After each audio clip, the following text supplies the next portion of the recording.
আসসালামু আলাইকুম। খোলা কথা অনুষ্ঠানে আপনাদের সকলকে স্বাগত জানাই আপেল মাহমুদ। বিএনপির গণতন্ত্র চর্চা, প্রশ্ন ও বাস্তবতা। বাংলাদেশ জাতীয়তাবাদী দল বিএনপি প্রতিষ্ঠা লগ্ন থেকেই বহুদলীয় গণতন্ত্রে বিশ্বাসী বলে দাবি করে আসছে।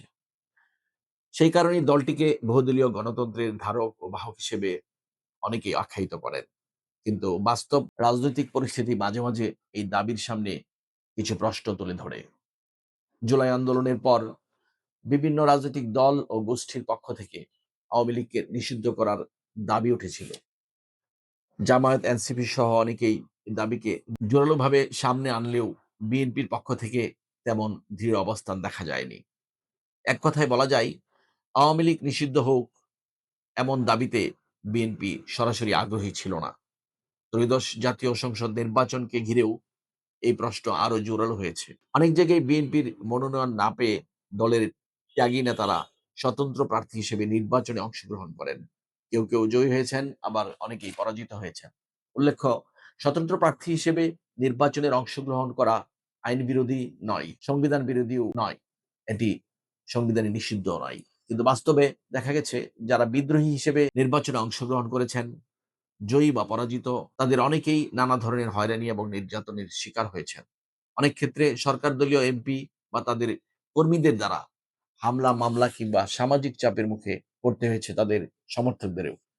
বিএনপির দুঃসময়ের ত্যাগী নেত্রী রুমিন ফারহানাকে যেভাবে হেনস্থার শিকার হতে হয়েছে সেটি সবারই জানা।